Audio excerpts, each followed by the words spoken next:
Bismillahirrahmanirrahim. Assalamualaikum warahmatullahi taala wabarakatuh. Alhamdulillahirabbil alamin wa sallallahu ala sayyidina Muhammadin wa ala alihi wa sahbihi wasallam amma ba'du.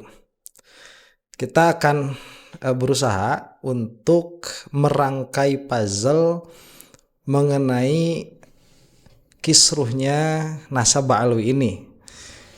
Kenapa saya katakan mengurai puzzle? Karena simpang siurnya terlalu banyak nih permasalahannya. Jadi untuk melihat apa yang ada di belakang isu nasab ini, mungkin kita itu harus mengoleksi informasi yang banyak, kemudian menyambungkan satu informasi dengan informasi yang lain. Yang mana banyak sudah mungkin channel yang mengungkap hal itu, tetapi ya bagi saya ini masih ada puzzle-puzzle yang harus disambungkan begitu. Dan saya ini manusia pembelajar begitu ya. Kita belajar lah. Ya sedikit banyak mungkin meskipun isu nasab ini saya itu sudah tahu bahwa ini adalah fitnah, tetapi tetap saja di dalam beberapa hal itu ada faidah, ada ilmu yang bisa kita dapatkan. Nah, yang akan saya bahas di sini adalah Kiai Haji Lutfi Basori, yang mana beliau itu adalah salah satu ulama, salah satu alim yang lurus. Ini beberapa kali mengadakan perbincangan bersama dengan siapa itu Yai Idrus Romli ya. Dan ini dua ulama yang lurus lah kalau kita melihat. Alhamdulillah ya masih ada ilmunya, beliau-beliau itu ya jauh di atas saya begitu. Jadi kalau misalkan ada yang suka mengatakan, "Oh, kamu merasa benar sendiri." Enggak kok, saya enggak merasa benar sendiri. Saya tahu keterbatasan saya di mana. Nah, yang akan dibahas di sini adalah mengenai keturunan orang yang membawa Islam ke Indonesia. Nah, sebentar ya. Sebelum itu, saya melihat di sini ada usaha untuk saling mengklaim. Sebetulnya yang paling berjasa kepada Islamnya Indonesia itu siapa? Yang mana ini pada akhirnya menjadi tidak esensial sebetulnya untuk dibahas karena pembahasan kita sekarang ini terutama di dalam bab nasab justru malah mengikis perhatian kita kepada warisan-warisan mereka-mereka yang telah mengislamkan Indonesia gitu. Akhirnya di situ larinya itu. Nah, yang mana pada akhirnya ini mungkin tidak akan selesai permasalahan ini saling klaim ya siapa yang paling berjasa kepada Indonesia, yang mana wali-wali terdahulu itu orang-orang yang menyebarkan Islam ke Indonesia, mereka yang berkorban, kok malah anak-anak mereka nih yang saling mengklaim gitu. Ya diantaranya siapa? Diantaranya ya anak-anaknya Wali Songo ini. Ya termasuk juga diantaranya misalkan beberapa individu Ba'alwi yang mana mereka itu sangat mengglorifikasi begitu keadaan mereka sebagai zuriyahnya Nabi Muhammad SAW. Nah, ini akhirnya bermasalah ya. Nah, untuk orang-orang seperti saya yang jelas kalau saya itu tidak ada nasabnya kepada Rasulullah SAW dari pihak manapun begitu, itu sebetulnya menjadi risih juga begitu. Kenapa menjadi risih? Karena seharusnya mereka-mereka itulah yang ada di garda terdepan untuk melindungi warisan, bukan untuk saling klaim begitu ya. Nah, ini jadi ala kulli halin ya, yang membatalkan Ba'alwi itu sudah salah. Cuman ini nanti ada trigger mengenai pembatalan dzurriyyahnya Wali Songo sebagai dzurriyyahnya Nabi Muhammad SAW. Nah, ini mungkin video singkat ini ya, ini 8 menit, 9 menit, ini mungkin bisa mengantarkan kita, atau minimalnya saya lah, kepada sedikit pemahaman tentang apa yang sebenarnya terjadi. Kita saksikan ya. Itu ada kalimat begini di buku sejarah. Islam masuk Indonesia dibawa oleh pedagang-pedagang dari Gujarat. Sebentar, ini saya percepat menjadi 2 kali supaya kita bisa agak cepat menyerap informasinya ya. Islam masuk Indonesia dibawa oleh pedagang-pedagang dari Gujarat. Perlu diingat kalimat pedagang-pedagang itu bahasanya Senok Boglonya. Seorang orientalis Belanda kafir yang pura-pura masuk Islam, mendalami Al-Quran dan hadits serta sejarah Islam, bahkan pernah belajar ke Arab, tapi dia tidak masuk Islam. Namanya siapa? Senok Boglonya. Nah, sebentar, ini si Snook ini kan banyak sekali dinukil tuh oleh kaumnya Imad nih ya. Yang mana yang disebutkan tadi itu adalah seorang orientalis. Yang mana apabila dia orientalis pasti memiliki term-term, istilah-istilah yang atas sudut pandang mereka. Nah, jadi sebagaimana dikatakan oleh Yai Lutfi ini, bahwa di dalam buku-buku sejarah itu dikatakan Islam dibawa oleh pedagang, yang mana bahasa pedagang ini dari si Snook itu, ya, Horgonje. Apa itu bahasa bacanya itu di dalam bahasa Belandanya. Nah, sehingga ya keadaan mereka sebagai alim, keadaan mereka sebagai ulama itu tidak diperlihatkan dan tidak diperhatikan begitu.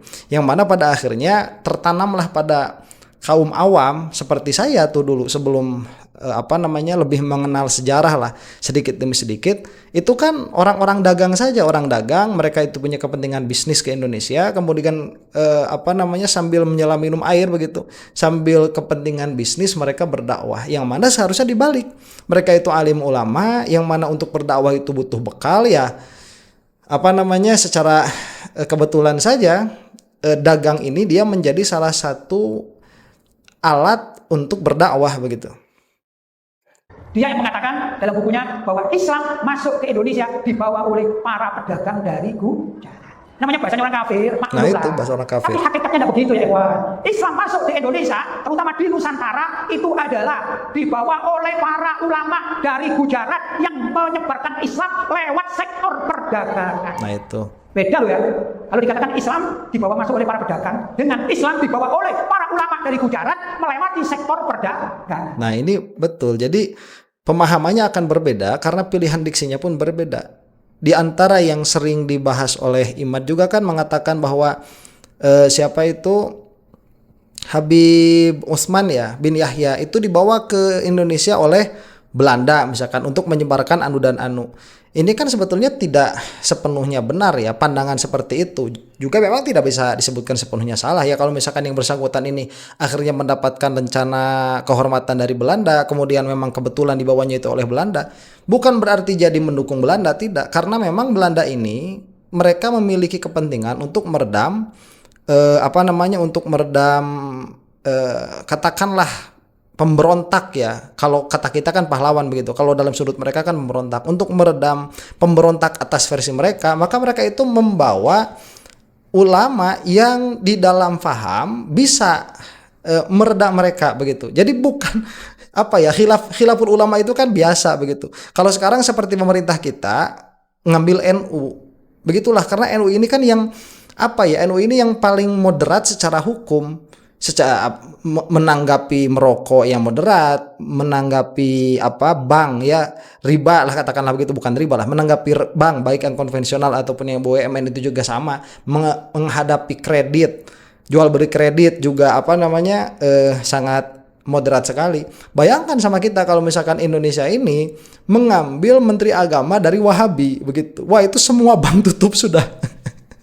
Nah itu sebetulnya, jadi apakah NU itu dia tidak mempermasalahkan bank konvensional misalkan, atau tidak mempermasalahkan bank BUMN misalkan karena mereka itu mendukung pemerintah? Tidak, itu memang pandangan ilmiah mereka yang oleh karena itulah mereka diakomodir oleh pemerintah.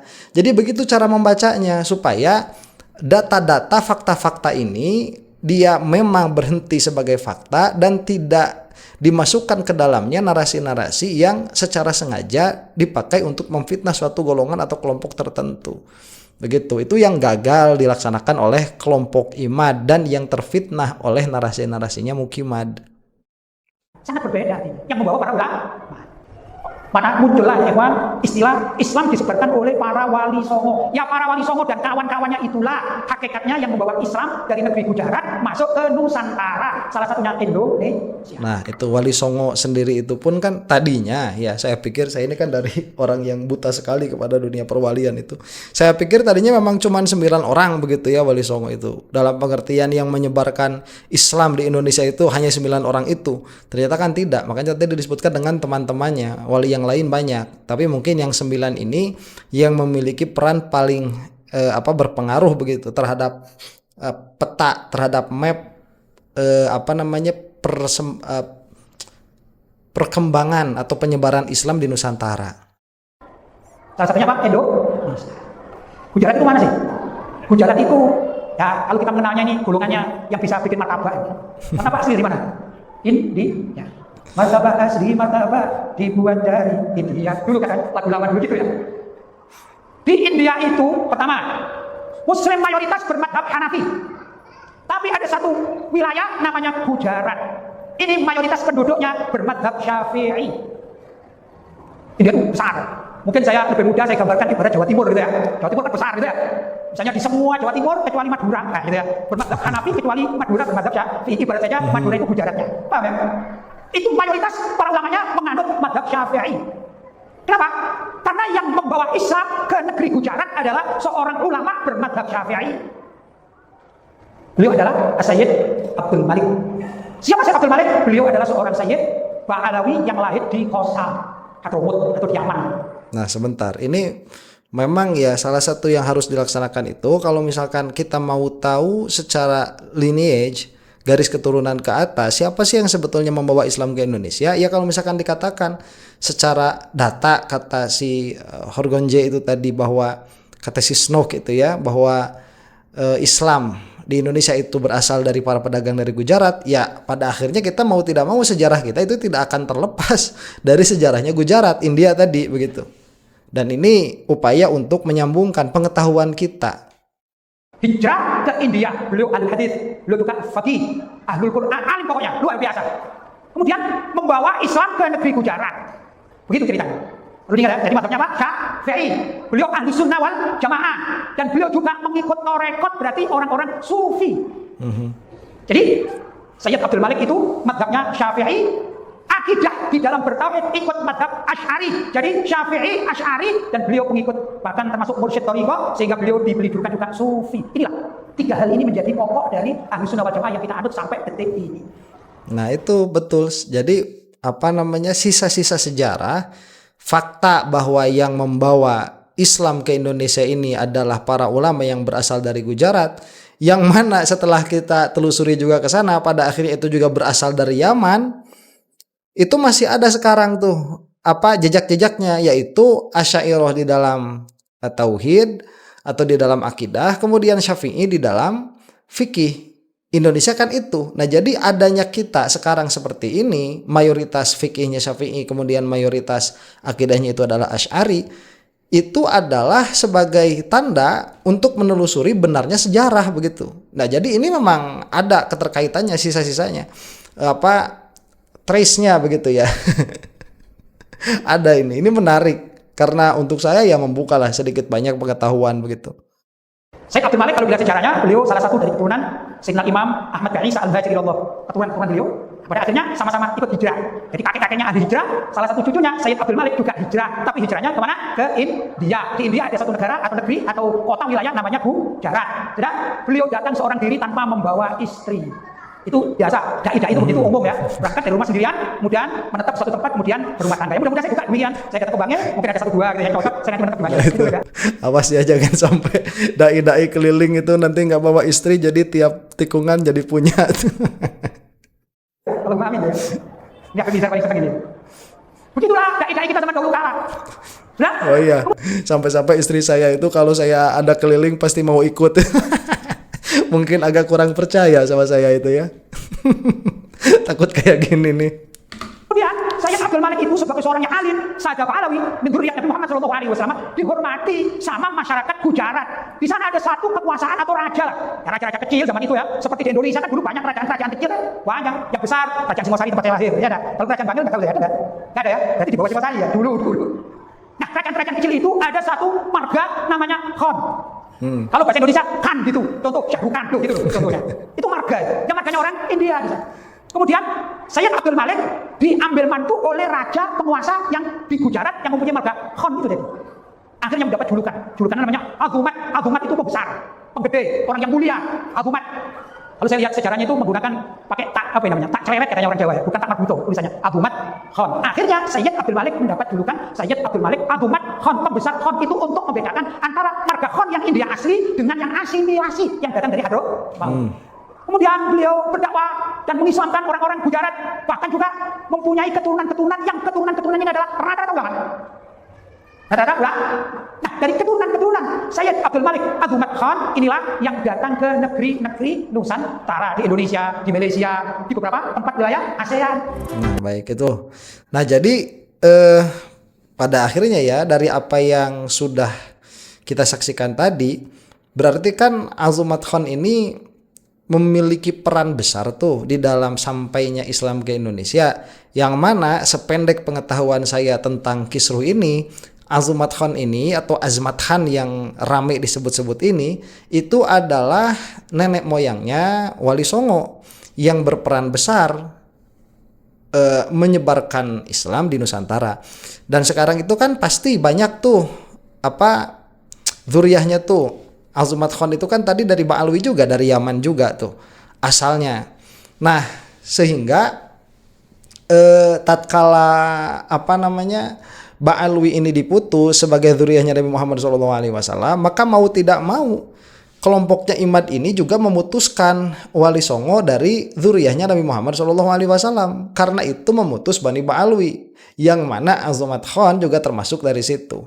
Nah, ini nanti kan pasti akan memiliki harus ada landasan, karena kalau pengetahuan ini diterima oleh Mukimad, maka mau tidak mau mereka itu bukan memutuskan Ba'alwi saja, tetapi memutuskan Wali Songo saja, yang mana pada akhirnya mereka harus meloncatkan dulu nih, harus memindahkan dulu Azumat Khan ini dari mana, jangan sampai ini dari Ba'alwi, yang mana mungkin nanti akan dipindahkan dulu ke Syekh Abdul Qadir Al-Jilani begitu.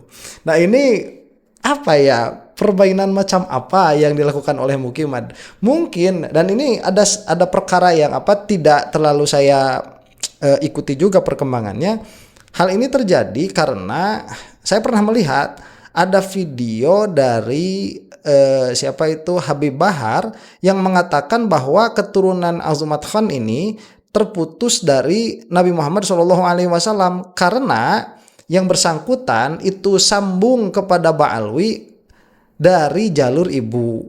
Nah, inilah yang menjadikan problem begitu. Asalnya utamanya, yang mana ya berarti diklaim sendiri kan zuriyahnya Rasulullah SAW itu di Indonesia oleh Ba'alwi. Nah, akhirnya keturunan Wali Songo ini entah bagaimana, saya juga nggak tahu, makanya keluar jadi PWI LS begitu ya. Saya kudet mungkin dalam masalah ini. Yang nonton wah ketinggalan, ya nggak apa-apa, saya mau belajar begitu ya, mau ketinggalan mau enggak ya terserah lah ngomongnya. Cuman ini ya sependek yang saya tahu ya begitu. Jadi mulai ada terang benderang, ada hasad di situ dan lain sebagainya. Cuman begini ya, dalam menghadapi hal ini, kalaupun benar misalkan keturunannya Azumat Khan ini adalah keturunan Ba'alwi dari sisi ibu, bukan dari sisi ayah, yaitu bukan dalam pengertian bukan dari sisi laki-laki.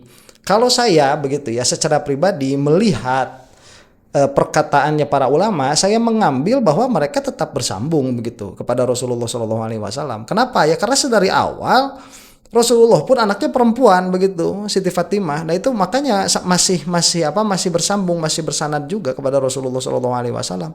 Dan ada kalau tidak salah ulama, saya pernah membaca, lupa cuman ya dalam kitab apa itu ya, karena sepintas.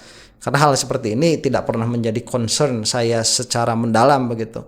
Yang mengatakan bahwa salah satu dalil bahwa anak itu bersambung juga kepada ibunya secara nasab, katakanlah begitu ya. Dalam pengertian nasab itu secara apa ya? Secara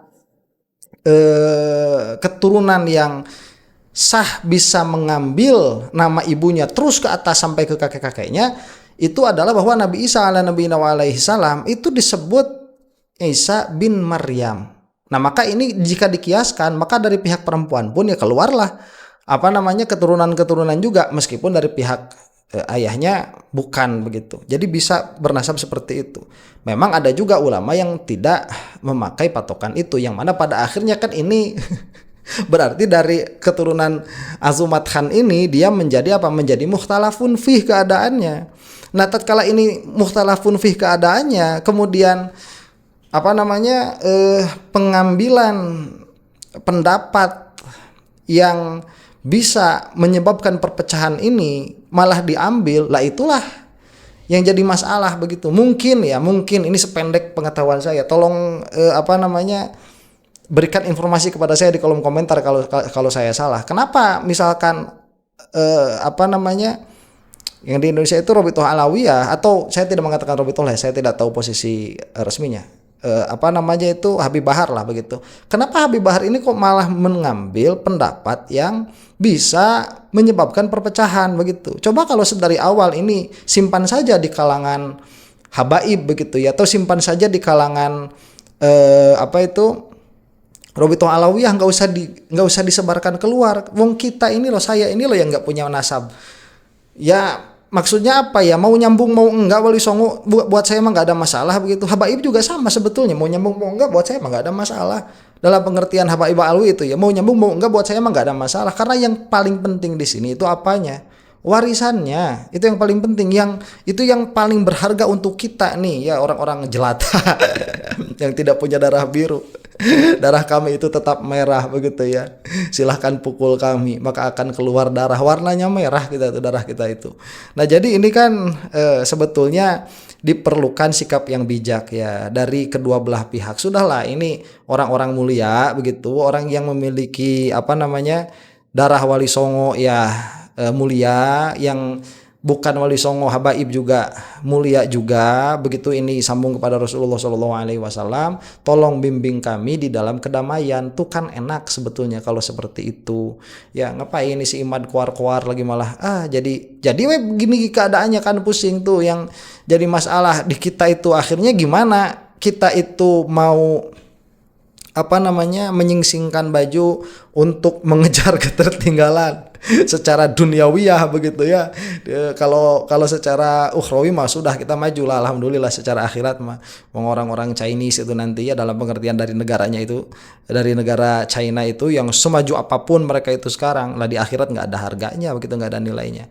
Cuman dia di dalam perkara duniawiyah ini kapan kita mau menyusul mereka kalau misalkan dalam perkara ini masih ribut-ribut juga begitu. Nah jadi yang harapan kami sih sebetulnya di situ. Dan kalau misalkan terus kenapa misalkan AA sama keturunan Wali Songo itu jadi kurang ajar? Saya itu nggak kurang ajar sama keturunan Wali Songo ya. Saya itu kurang ajar kepada orang-orang yang sedari awal sudah mengendorse pemikirannya si Imad. Karena tadi sekali lagi pemikirannya Imad ini bukan hanya meruntuhkan Bani Ba'alwi, tetapi meruntuhkan Wali Songo juga kalau kita konsisten begitu kepada pola pikir mereka. Saya mah nggak ada urusan mau siapapun, mengaku keturunan siapapun, saya akui dari awal sudah seperti itu begitu ya. Dan ala kulli halin, dengan siapapun kita bertemu, baik itu punya keturunan atau tidak, kita kan harusnya husnuzon begitu kepada mereka, dan tidak boleh melihat siapapun lebih rendah daripada kita begitu. Itu pada intinya. Nah nanti ada perbincangan antara Yai Lutfi ini dengan Yai Idrus Romli. Saya sudah mulai agak ada tinggeling ya, informasi-informasi puzzle yang berserakan ini sudah mulai terbentuk nih. Mudah-mudahan kita semua ada di dalam maghfirahnya Allah Subhanahu wa taala. Wallahu taala a'lam bissawab. Assalamualaikum warahmatullahi taala wabarakatuh.